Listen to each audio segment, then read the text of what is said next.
experience. Use the hashtag Attention all participants. Attention all participants. Together. Please proceed to the auditorium. Your stories. The next session Enjoy the rest is about of the to Business start. Opportunities Fair. Thank you.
Good morning, everyone. I invite you to come into the room. Please retake your seats and get settled as we move into the next plenary session of the morning. Before we get started, however, I'd like to give you a few reminders. Today, we're using an app called Events Air. Many of you are already registered in the app. But I'd like to invite those of you who've not downloaded the app to please go ahead and download the app, get registered, and please ask your questions. If you have any questions in that app, we will be monitoring that app as the session goes on so we can direct your questions to our panelists. So please use the app. I would also like to say to you that at the end of our session, right before we go to lunch, I'd invite you to wait just a few minutes so we can share with you the highlights of the morning. Okay, so do not leave immediately at the close of this morning's session. So to get us started, I will invite to the stage my colleagues from our procurement department who will be delivering this session on procurement demystified. You will hear from 4 colleagues today. You will hear from Stephen, who is the head of the Consulting Services Unit. Stephen, please join me up here and have a seat. You will also hear about procurement of goods and works from my colleague Keiko. Keiko, please join me up here. Wonderful.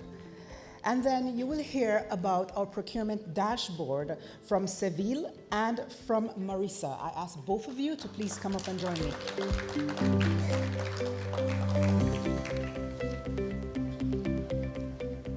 Wonderful. So without further ado, again, I remind our members of the audience to please take your seat and get ready, and I'll ask for the presentations to already be brought up. Thank you very much.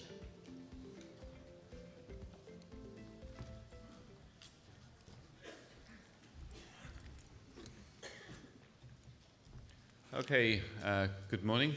I'm Steve Gillard, head of the Consulting Services Unit. Today I'll provide a brief introduction to consulting opportunities funded by ADB. I'll cover 4 topics: where opportunities arise, who can participate as consultants, how consultants are recruited, and I'll finish with a few words about non-consulting services. So, why pursue ADB-financed consulting contracts? ADB covers a vast geographical area, ranging from countries with enormous economies in Central and Southern Asia to small island developing states in the Pacific. We deal increasingly with prosperous middle-income countries while also working with fragile and conflict-affected states. We operate in a wide range of sectors and have recently moved from a regional to a sectoral operating model to better serve our clients. This means consultants work across environments that range from mega projects in complex urban systems to highly targeted capacity building in communities that need institutional strengthening. ADB is well known for its infrastructure projects, the designs of which increasingly reflect the operational priorities set out in Strategy 2030, including tackling climate change, advancing gender equality, and supporting regional integration. ADB is also expanding its involvement in areas including private sector and public-private partnership, which give rise to the need for different types of consultant. Consequently, ADB and its borrowers have a broad and evolving set of requirements, resulting in a continuous need for expert advice on project development and support, capacity building, and numerous other areas. ADB is also a major source of financing for consultants, funding almost $500 million of consulting spend in 2024. It's been in operation since 1966 and is owned by its 69 members. It enjoys strong financial ratings from the various agencies and is a reliable payer. ADB procures consultants using internationally accepted standards and has rules and procedures which are regularly benchmarked against international institutions, with a focus always on fairness and transparency. We have a robust complaints procedure should you believe applicable rules have not been followed. Additionally, ADB has an Office of Anti-Corruption and Integrity dedicated to building safeguards into processes and investigating potential breaches where necessary. So ADB offers scale, breadth, reliability, and fairness. ADB has traditionally been structured on a regional basis. On this slide, you can see the 5 regions along with their active portfolios. We have the Central West region, South Asia, East Asia, and Southeast Asia. These regions each have tens of billions of dollars in loans and grants. The Pacific region has a smaller active portfolio of over $4 billion, although this has increased by 1/3 since 2023. Along the bottom of the slide is the total consulting spend. Notably, spending in the Pacific is proportionally much higher relative to the active portfolio than for the other regions, because of the technical assistance needs of the small island developing states situated there. So consulting demand does not necessarily correlate with portfolio size. Smaller portfolios may still generate significant opportunities due to the nature of the support required. Additionally, there's a regional category for consulting spend on initiatives spanning multiple countries, requiring high volumes of sectoral studies, surveys, workshops, seminars, and trainings. As well as by region, ADB classifies its operations by sector. Here we can see which sectors have the highest spend on consulting services. These figures fluctuate significantly from year to year, and transport was highest in 2023. But in 2024, public sector management, which works on strengthening governance, improving efficiency, and building institutional capacity across developing member countries, is top, followed by energy and water and urban development. ADB finances around 4,600 consultant contracts each year and has diverse requirements. Some typical examples include project preparation and implementation, site supervision and detailed design, knowledge products, policy and advisory work, and training and capacity building. Because we operate across such a wide variety of sectors, multidisciplinary teams are common, and experience in one sector often transfers to another when there is a need. So who is responsible for consultant recruitment? This is primarily determined by the funding source. On the left, we see the 4 main funding sources for consulting. We have consultants financed through loans, ADB also finances consultants under grants, which are where ADB makes finance available to governments with no expectation of repayment. Loan and grant-funded consulting tend to be selected by the borrower using the standard request for proposal forms, which were harmonized across all multilateral development banks in 2013. The borrower will always sign the contract for grant and loans. ADB's procurement role in grant and loan-funded consulting is typically restricted to conducting reviews at certain key stages of the process. Then we have staff consulting, where ADB uses its own funds to supplement its staff resources. So, for instance, we may complement our IT staff with consultants. We also have our Technical Assistance Programme, often abbreviated to TA, and in TA, ADB administers the proceeds of various funds. We use this money to pay for expert advice, generally in support of a project.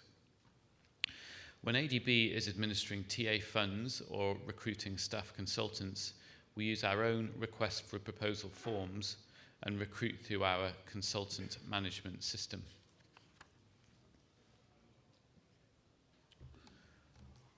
What does ADB mean by a consultant? Essentially, we divide consultants into two types. We have firm consultants and individual consultants. Firm consultants can obviously include engineering firms, financial services firms, legal firms, etc. But we engage a wide variety of other entities which we classify as consulting firms, even if consulting is not all that they do. For instance, civil society organizations, research institutes, universities, and other international organizations such as UN agencies. So that's who we classify as firm consultants. We also recruit a large number of individual consultants who can be private individuals or named experts that a particular firm may nominate for an individual consulting contract. So often a good way for firms to get ADB experience is to get their employees involved as individual consultants on ADB assignments. Resource person contracts are also commonly used. They're a less formal type of contract which we use for various purposes, including short-term advisory work. So, who is eligible to work on ADB finance consulting contracts? The general assumption is that consultants may participate if they are from an ADB member. This means for firm consultants that they're incorporated in a member, or for individual consultants that they are citizens or have the right to work in a member. Exceptions do exist, however, so always check the request for proposal or consultant services recruitment notice for specific eligibility information. Notably, experts working on consulting firms' contracts are considered eligible regardless of their nationality, providing that the bidding firm is eligible. Consultants who are debarred or suspended under our anti-corruption policy or for poor performance are ineligible. There are also some specific eligibility restrictions on this slide for your reference. So I've explained the types of consultant and who recruits them.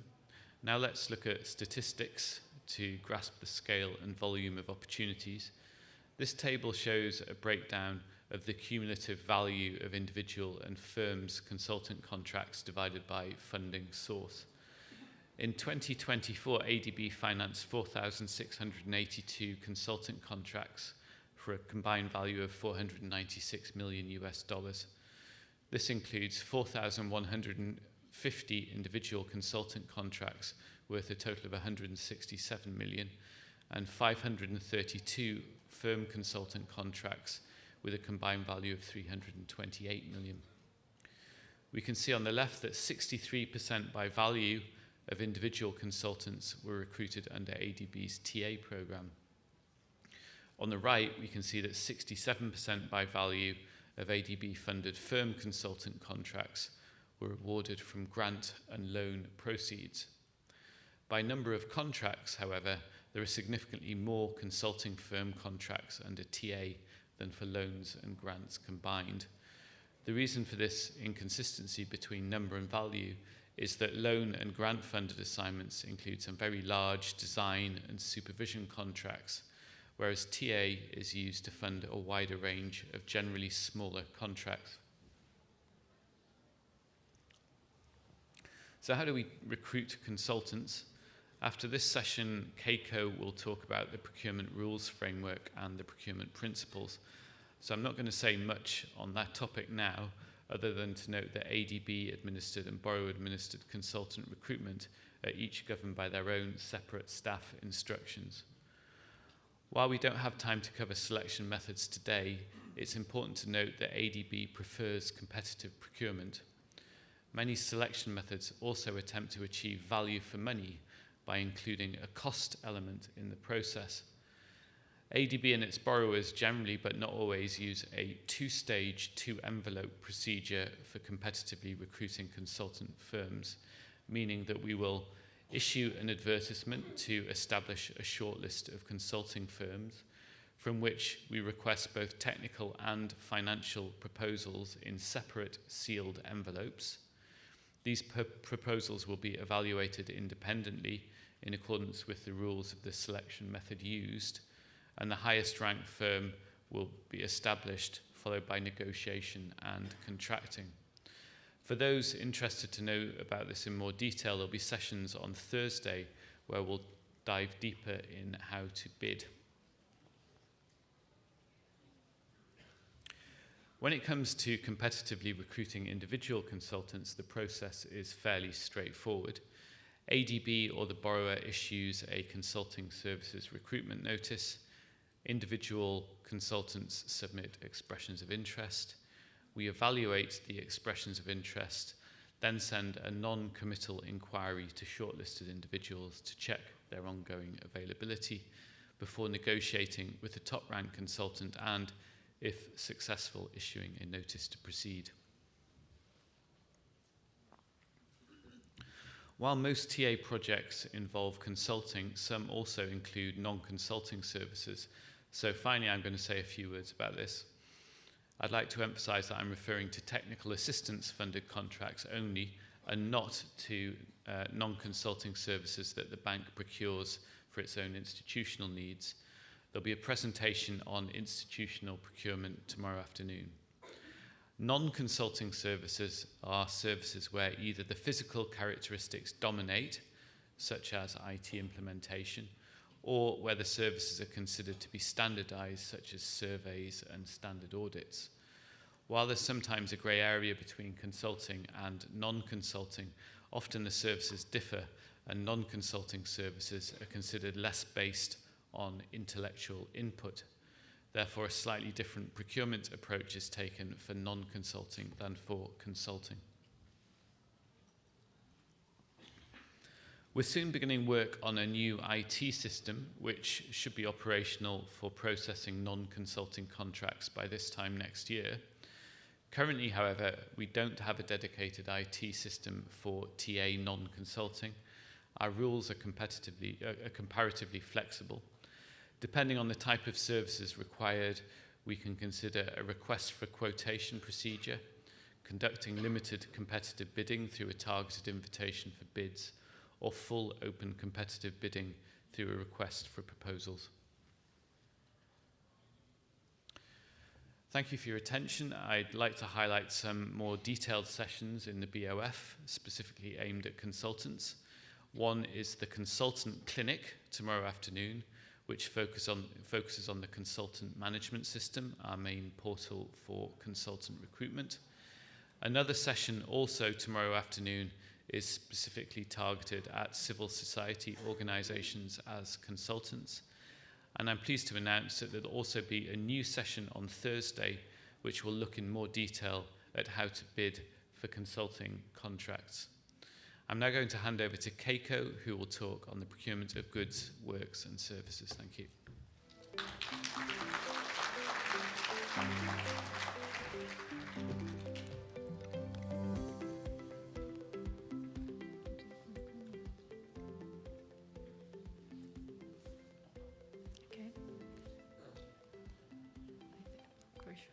Okay. before okay, waiting for okay.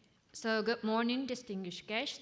My name is Keiko Koisa. I'm a principal procurement specialist. And for the next 10 to 15 minutes, I will touch on the outline of the ADB procurement system.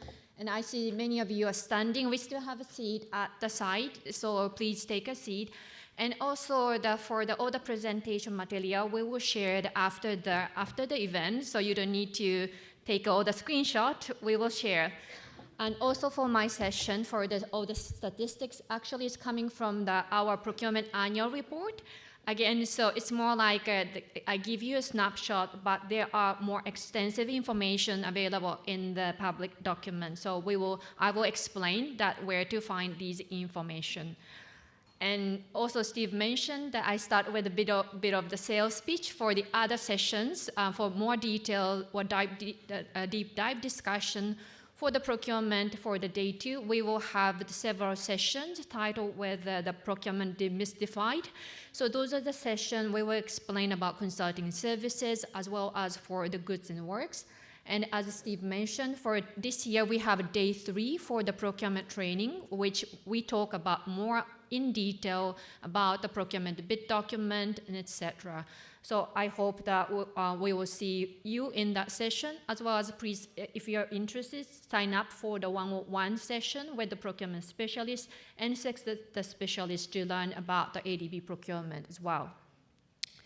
So I start with the high level for the procurement, the principle applicable for both consultant selection and the procurement of goods and works.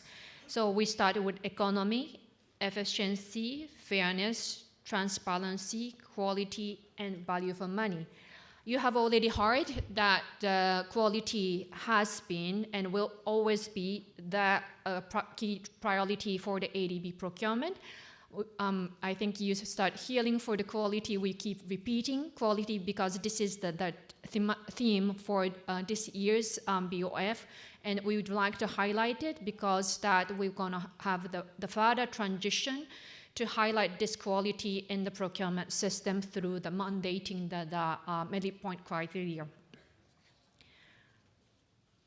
So this is the current procurement framework applicable as of 2025. So these are the documents governing the ADB procurement, the framework start with, we actually have the highest is ADB charter and agreement of establishing ADB.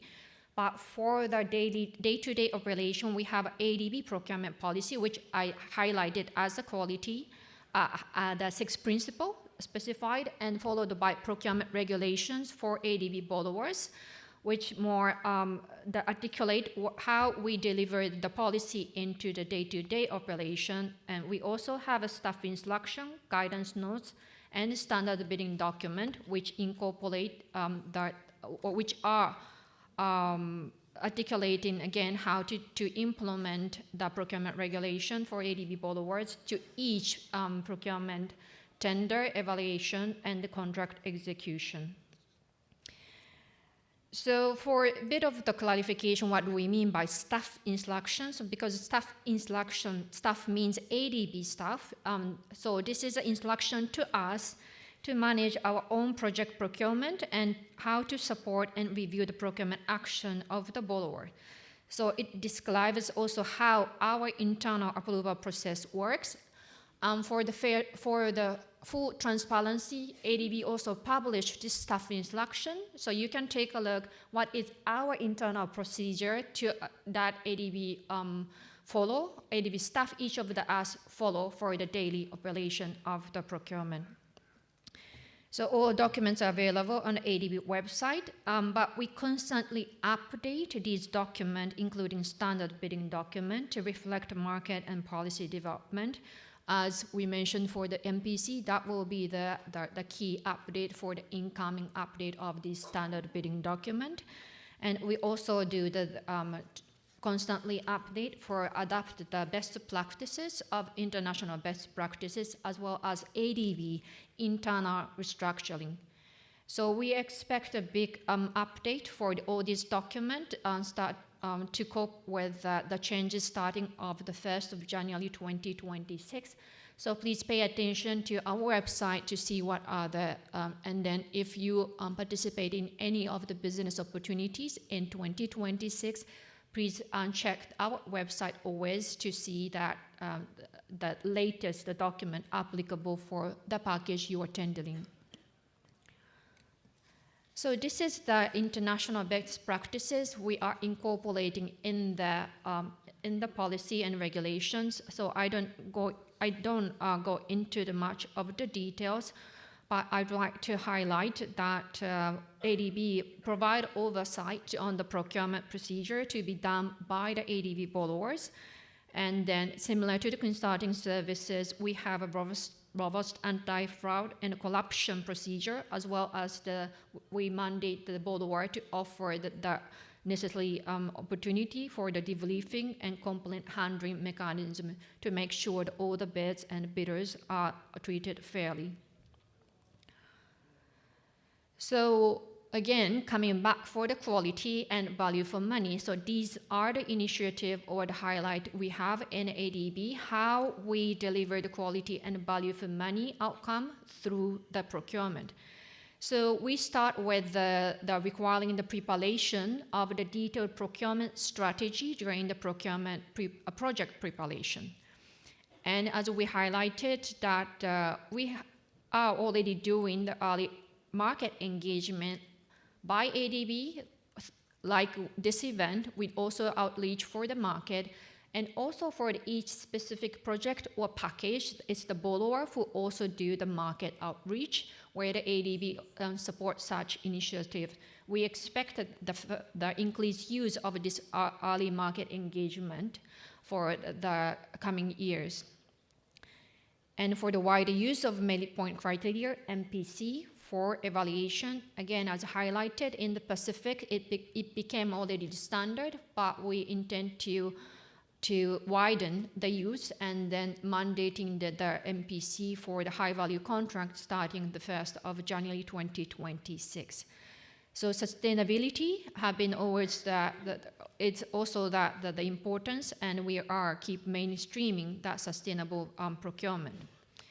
And now that for the big contract, it is the mandatory for the borrower to prepare the contract management plan, and then it's closely monitoring the contract management. The contract management wasn't traditionally part of the procurement, but we are aware to really deliver the quality and value for money at the end. It is the contract management is critical. So ADB is also supporting the borrower to enhance its capacity and approach in managing the contract management.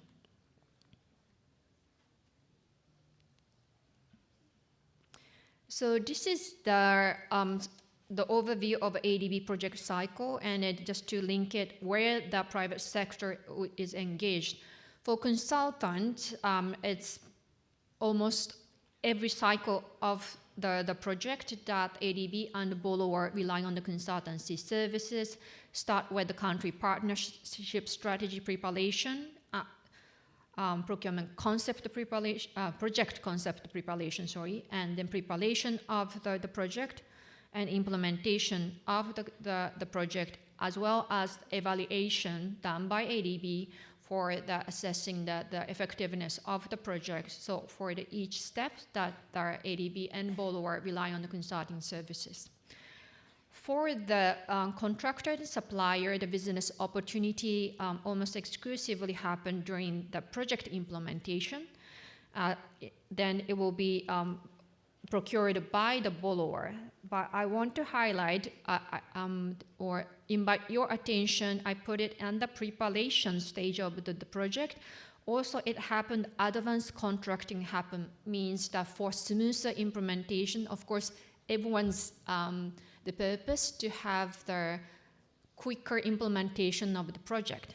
So this is the shared goal of the government as well as ADB to realize that the objective that there are countries that, or many of our countries are encouraging to start the procurement even during the project preparation at the risk of the borrower. So for some countries, such as in South Asia,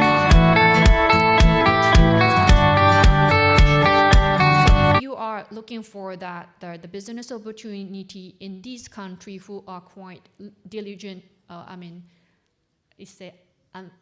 ambitious and having the high project readiness, please also pay attention to the advanced procurement information to catch the business opportunities. So this part, I think Steve has also mentioned, is applicable for the goods and works. That depends on the type of project, who is the employer, and who are how the payment to be made, has the big differences. Particularly if you're a consultant, please pay attention to the difference between the procurement setup difference between loans and grants and the technical assistance.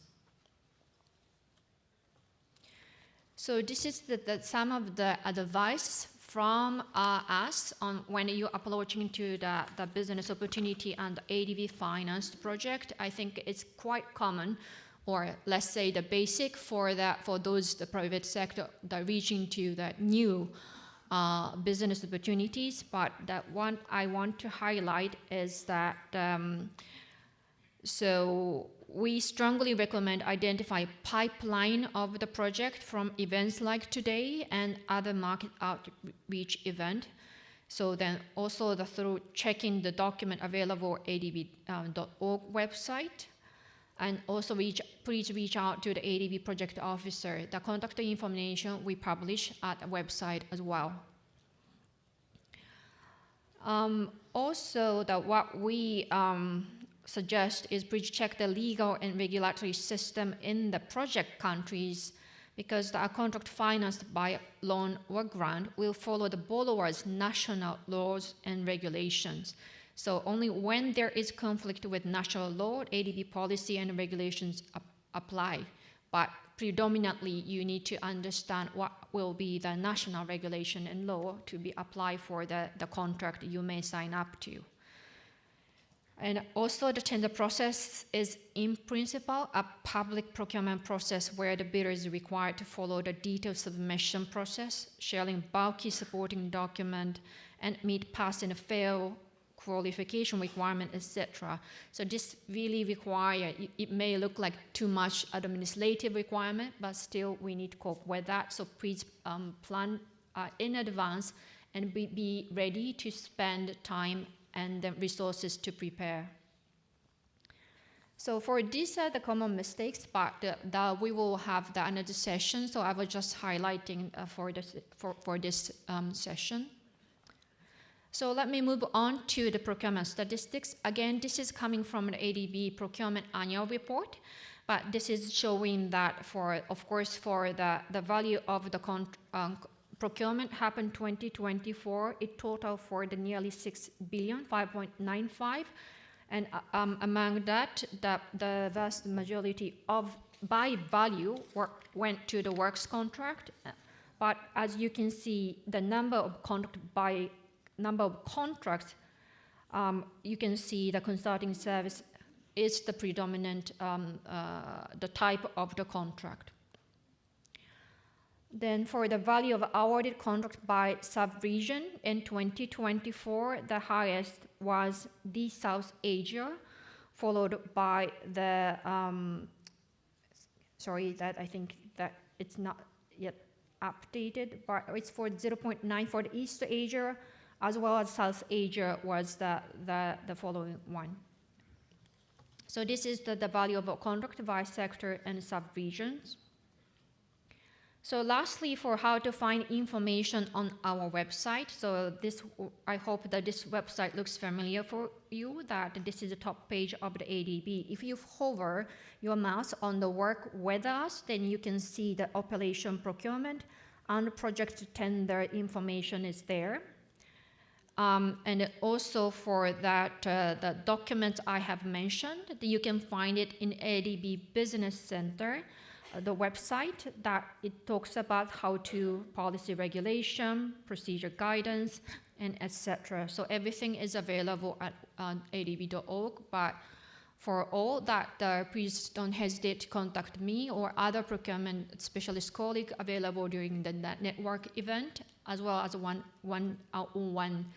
sign up for the meeting. So thank you very much for your attention.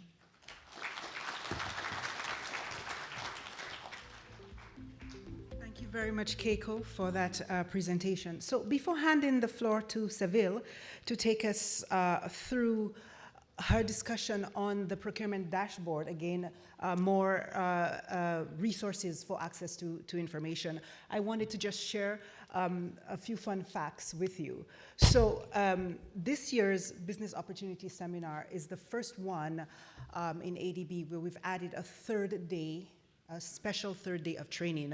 Stephen mentioned it, and so did Keiko.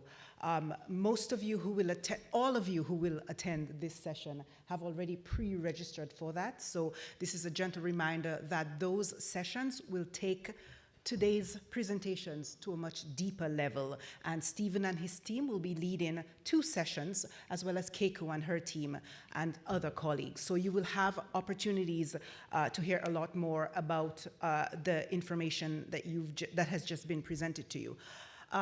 Also, I would like to say that we will keep some time for the Q&A at the end of this session. And as the moderator, I have already been observing some questions, which I will direct to our colleagues once we have finished the final presentation. But I wanted to share with you something quite interesting. This year, we had over 1,800 persons requesting participation and registered for the Business Opportunities Fair 2025. And we believe that about 1,003 have reconfirmed and are joining today. So there will be lots of opportunities for networking.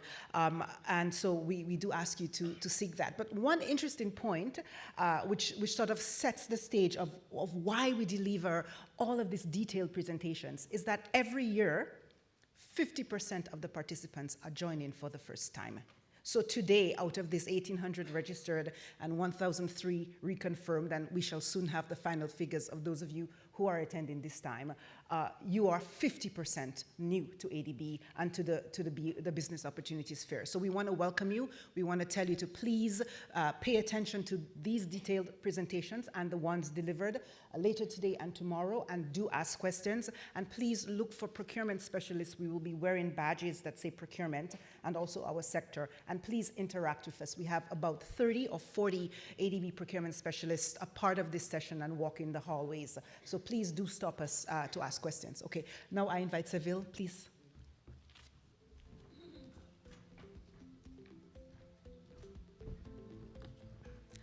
Thank you, Charlene. Good morning. My name is Seville Maharamova. I'm from Portfolio Management Division of ADB. So both Keiko and Stephen, they showed quite a few numbers during their presentations today, numbers which provide very important information and data about size of ADB financing in different sectors, different countries, in consulting services, in works and goods. And I've noticed some of you, actually many of you, were taking a picture from the screen, trying to remember these numbers, and maybe some of you thought we need to go and look at these published reports, or maybe email ADB and ask for more details. So my presentation is about a tool which you can access anytime, anywhere. This is publicly available tool, and you will have all ADB-related procurement data there. And the data is uploaded there on the monthly basis. So this is the Proc Dash, the procurement dashboard. So what is the Proc Dash?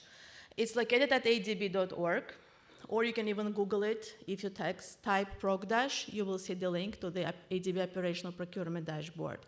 It's available both for internal and external users, which means the data you see there is the same data ADB uses for our reporting and monitoring internally as well. It has data for the cumulative of 10 years, which I believe is quite enough for any type of request or research you may want. But if you need data for the longer period of time, please feel free to come to Portfolio Management Division, and we'll be happy to provide the data upon your request. So what information is covered in the Proc Dash? It's a different type of request you can fulfill. It shows the ADB financing which goes in consulting services, in the goods and works. You can look at it, which sectors ADB finance in which particular regions or DMCs, whether we have a big volume, huge contract packages, or whether we're actually looking for the more tailored consulting services. You can actually look at the different project modalities, whether the contracts were financed in the big infrastructure projects, or if it's the supporting of government reforms. So we have this prog dash. You can actually look at the nationality of those contractors and consultants who participate in the different ADB project, and you can maybe find your strategic partners, or you can find some peers, colleagues, which can provide you more information of that. So all this information is available in the prog dash, and now I will invite my colleague, Ms. Marisa Bersenes, who will show you a short video about how prog dash works. Thank you.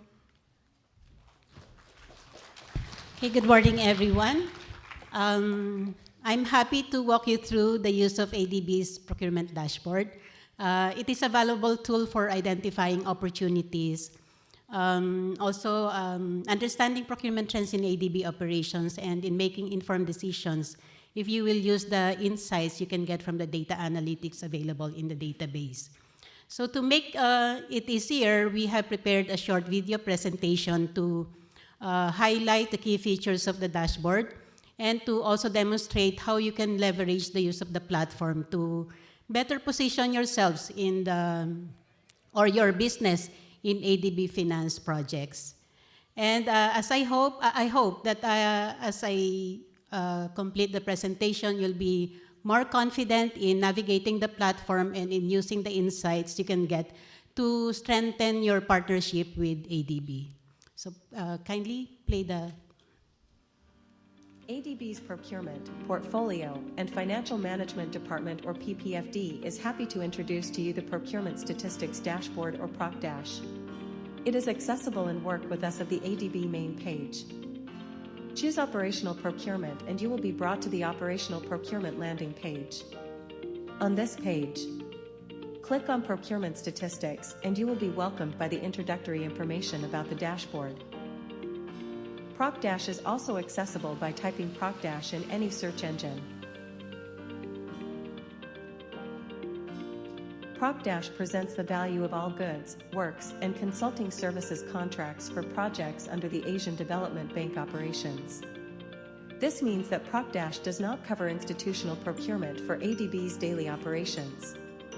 For purposes of this dashboard, the value of operational procurement is reported in terms of the amount financed by ADB in US dollars. ProcDash is updated on a monthly basis, and right now, it is showing the end of July 2025 snapshot. Now that you know how to access ProcDash, the next question is, as a participant in this 2025 Business Opportunities Fair, what is there for you to learn about ADB's procurement dashboard? ProcDash can help you identify procurement trends and opportunities in ADB. Second, strategize positioning for future bids. And third, enhance networking and collaboration. ProcDash has 5 sections which you can use to identify procurement trends and opportunities in ADB. The Overview tab. By nationality. By origin of goods and services. By threshold. The last tab is a tabular presentation of shares in ADB procurement of each member. Each of the sections has filters to enable you to slice further the data presented in the charts.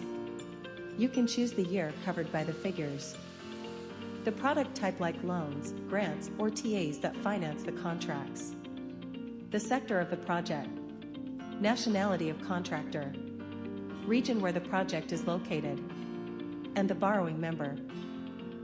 In the Overview tab of ProcDash, you are informed at which region ADB has the biggest contract awards. If we choose cumulative in the year filter,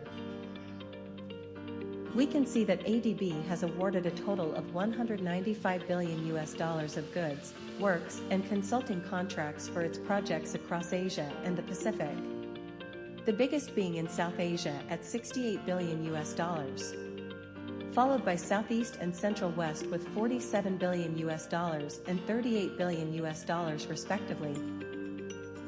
ProcDash also gives you the nature of procurement with the biggest amount awarded, which, expectedly, would be the works contracts at $122 billion as of end July 2025. You can also spot the high-value sectors with the most frequent procurement as indicated by the value of awards. Cumulatively, ADB has awarded a total of $77 billion for projects in the transport sector, followed by energy with $39 billion, water with 24 billion US dollars, and agriculture with around 24 billion US dollars. To identify at which sectors you can work in a particular country, choose a borrowing member in the borrowing filter. For instance, if Philippines is chosen,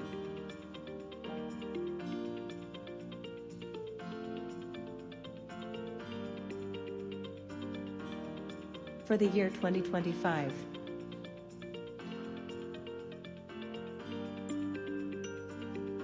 It will show that the Philippines is awarding contracts largely in the transport sector. In the last 5 years, including 2025, the same trend is observed. 75% of its contracts are for construction activities. Lastly, in this tab, you can identify which among the borrowing members of ADB had the biggest business opportunities by looking at how much each member has awarded cumulatively or in the most recent years. As of July 31st, 2025,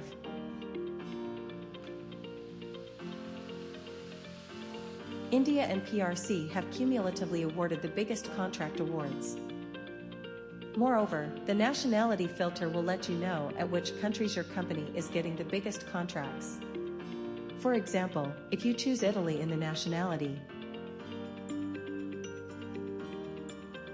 for the year 2025, it will show that companies incorporated in Italy has been awarded a total of 7.5 million US dollars for Kyrgyz projects. If we choose cumulative in the year filter, it shows that Italy has been awarded a total of 313 million US dollars for Pakistan projects. It also obtained large contracts in Nepal, People's Republic of China, Philippines, and Kazakhstan. Proc- can also provide you with information on which among the ADB members have been awarded the largest value of contracts. In the By Nationality tab, it will show you which among the ADB members got the most business on ADB projects. In 2025, for example, it shows that PRC, India, Philippines, Thailand, Korea, Pakistan, Bangladesh, Indonesia, Cambodia, and Turkey were the top 10 ADB members who got the largest contracts in 2025. Cumulatively, the PRC, India, Indonesia, Korea, Bangladesh, Pakistan, Philippines, Vietnam, Sri Lanka, and Japan garnered the biggest share in ADB procurement. By understanding the trends, location, nature of procurement in ADB, you can align your business development strategies with ADB's priorities. Lastly, Proc- can help you in enhancing networking and collaboration. By using the data download facility, you will be able to see the list of potential partners by identifying which firms or contractors are active in certain regions or sectors in the list of contracts awarded. At the bottom left of each tab, you will see the Download Dataset button. If you click this, you will be brought to the data and resources related to the dashboard. Click on Procurement by Nationality.xlsx, and an Excel file will be downloaded. When you open the file, you will be given the list of all contracts awarded in the last 10 years with each of the contract records showing the contractor name, location, and title of the project, nationality of the contractor, nature of procurement, sector of the project, among others. Proc- is easy to navigate. To further aid you in navigating Proc-, we have provided an FAQ that also contains instructions on how to download the charts, tables, and the contract record level data. This is also shown in the data and resources and is downloadable for easy reference. Thank you, and we hope you will make use of this resource in planning for your future engagement with ADB. If you need further assistance in navigating Proc-, feel free to contact Seva Mahramova and Marissa Barcenas.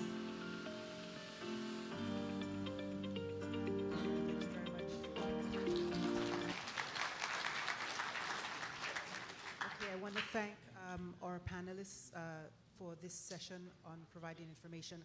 As you were all able to observe, we went rather deep, even though there will be sessions that go even further in detail. One of the questions that we see coming up over and over again is the question on transparency and access to information. So we do thank you for the privilege of your time, that you sit and listen to the information that we convey to you and to listening to this sort of detailed information. We know that navigating the websites can sometimes be very difficult, so we did think that it was important to take the time to walk you through this access to information. So I'm going to get us started. We do have just under 15 minutes left, and I'm going to get us started now with a few questions to our panelists. And I do want to start with Stephen, because there are some questions that have come in, and I think perhaps you might be best suited to answer. So some of our participants would like to know, what are some of the common mistakes that you observe in first-time bidders? And perhaps we can hear from both, from first Stephen from the consulting side, and then from Keiko on the procurement side. Common mistakes from first-time bidders. Okay, thank you. Yeah, I mean, we're going to be doing sessions which will probably go into this in more detail, but yeah, there are some common mistakes. You know, it's not a numbers game, bidding for ADB assignments. It's not the fact that if you bid for 20 that you'll get one. So I think you should really do your research, come to events like this, use data like we've just seen the data that you can get on the dashboard. My colleague Julian will be doing a session tomorrow where he'll show you how to find information about ADB and its projects. So do that. We'll show you things like country procurement strategies, where you can actually get a long way ahead of the game and know what ADB's pipeline is a year or two in advance, so that you can build collaborations with local subcontractors, you can put your teams together, etc. Generally, when we're looking at bids, be they or expressions of interest or proposals, the weak ones tend to be very generic, perhaps written by junior people in your organization, because we know proposals are time-consuming and difficult, so that they sometimes they just perhaps repeat back some terms of reference. They don't show evidence of research or awareness of the local culture and politics and environment where the project is held. Also, often we see with weaker proposals that they'll often have one or two good experts, but generally they don't have strong experts throughout. Experts that tend to be very highly regarded tend to be the team leader, because that's the person that ADB or the borrower will interact with and deal with on a daily basis. And also local participation is always very important in projects. We're a development bank. We're trying to build capacity in regions, so we want to see in the proposal that you've engaged with local people. Perhaps you have a local subcontractor, etc. That's mainly what springs to mind for me. Keiko, have you got anything you want to add?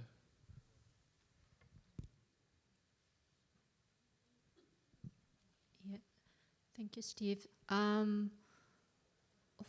Let's say for the goods and works, again, ADB is not the direct involvement of the evaluation, but since we review the document, what I observe is like common mistake is, of course, as I mentioned, that for the borrower administered, the procurement is really the public procurement.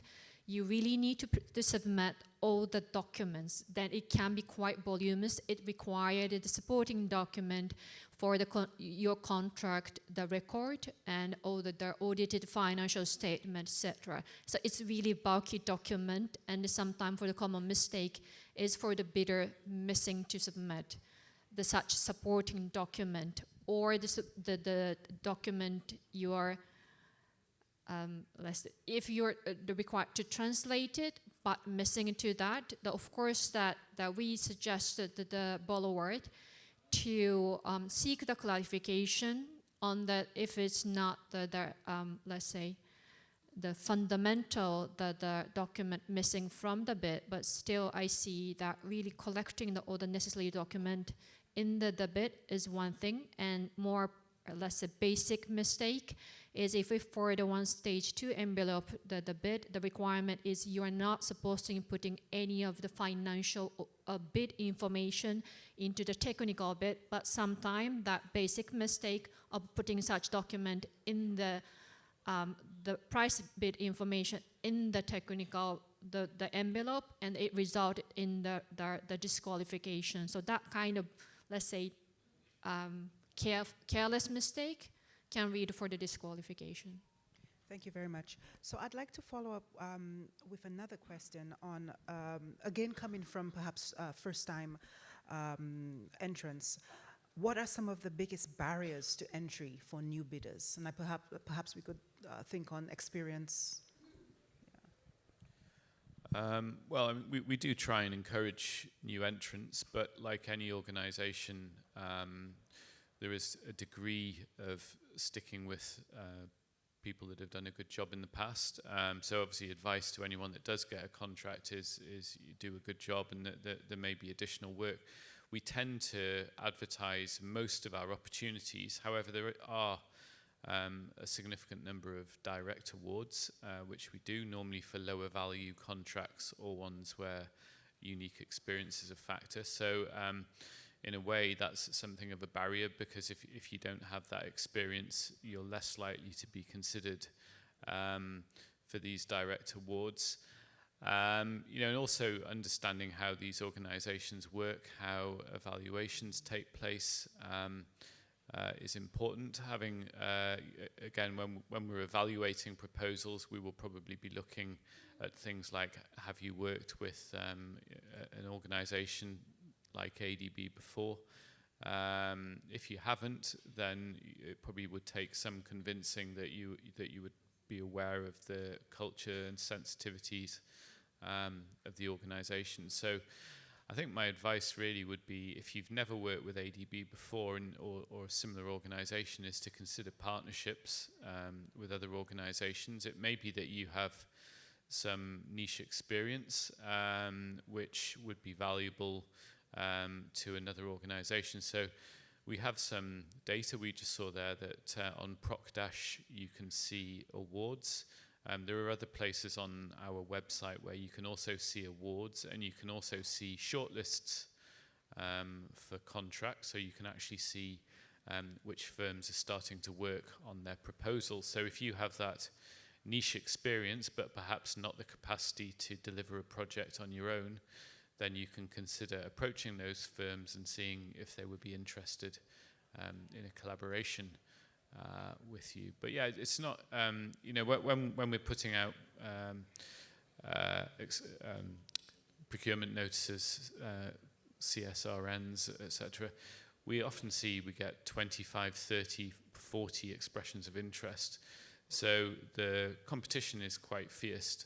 Not always. We sometimes have some projects where we don't get many, perhaps if it's, you know, a regional project in a small country, perhaps not so many. But some of the large projects, we get huge numbers of applications. So you really have to be outstanding, even to get shortlisted often. Thank you. So just a few more questions, because we only have about 5 minutes left. So actually there's more than one question coming in on the same topic about consultants and bidders knowing why they failed to win a bid, and what rights do they have in terms of access to information following that. Okay, I'll comment on consultants, and then I'll pass to Keiko. So if you've submitted a proposal and you're unsuccessful, which unfortunately, you know, we normally get 4, 5, 6 firms that prepare proposals, and only one will ever be successful. And often it's quite close, it's fairly marginal. It could just be that perhaps one expert is slightly better on one proposal than the other. It could really be that narrow.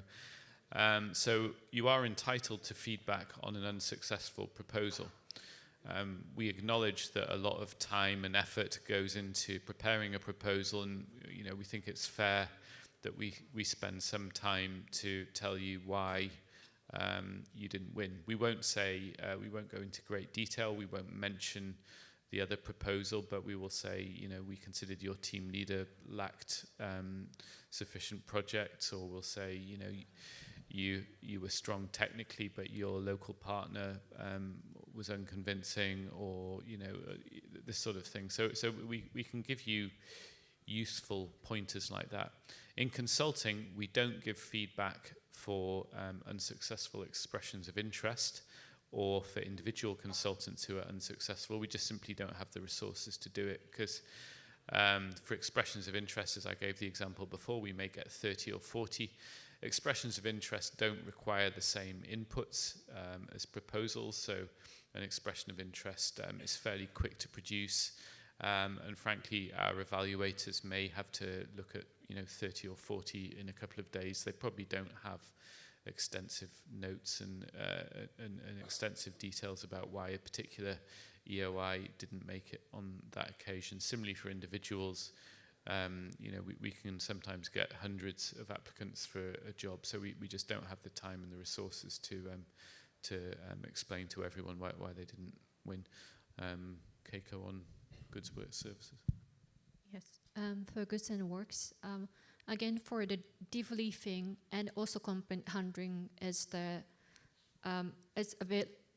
built in the ADB finance, the procurement is specified in the standard bidding document, and when it's sick for the debriefing of really get to know how you can do better for the next time. Of course, the debriefing is specified in the bidding document as a right for the unsuccessful bidder to seek the debriefing opportunity from the borrower. So for that, please use the clauses and the instruction to bidders and the request for the debriefing. For complaint is another the different matter. I mean, related but different, right? You are saying that no, our shouldn't be disqualified, or that this must be some like error or whatever. So for that kind of case, that also it specified in the instruction to bidders and the bid data sheet, and some of our member countries use the standstill period that happened before the contract to be signed. And so after intention to award is issued, there is the standstill with the defined duration. So this is the time that you submit for the complaint to the borrower. And then if there's no standstill, still there is the mechanism to submit a complaint if you find that it's not, again, it's not about learning what you could have been better, but it's like you believe that there is the serious mistake, and then the bidder, the award shouldn't go to that the contractor or supplier in the specified in the intention to award.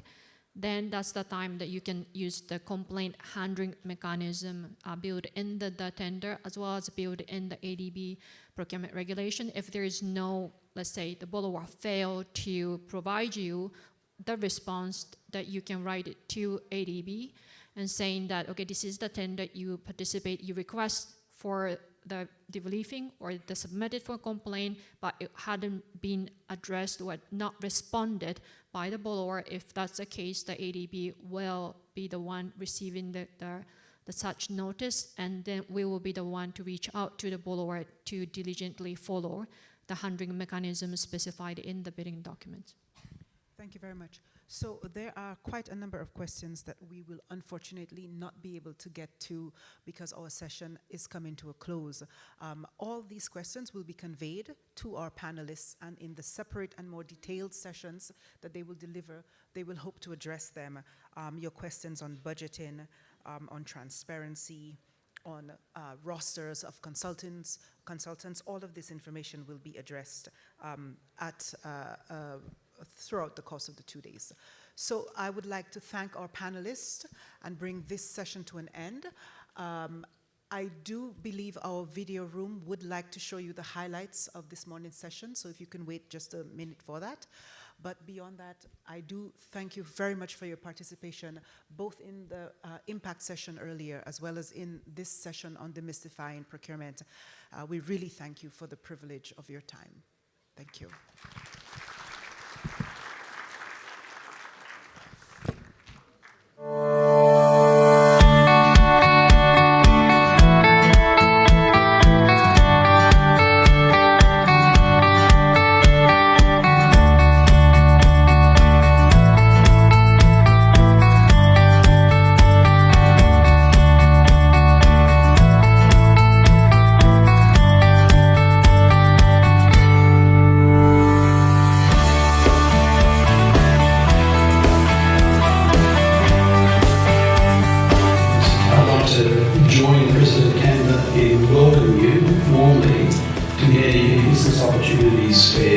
I cannot overstate how important it is to ADB to strengthen equality, increase local content and labour participation, and build local capacity. So thank you, and I wish you a productive and successful business opportunities fair.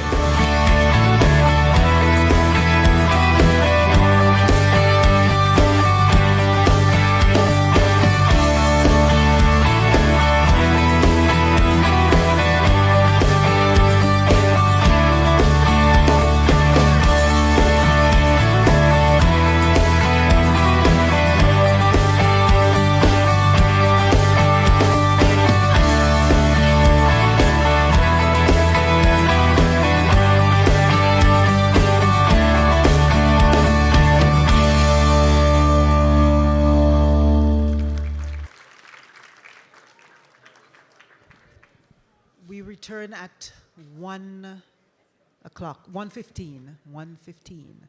Thank you.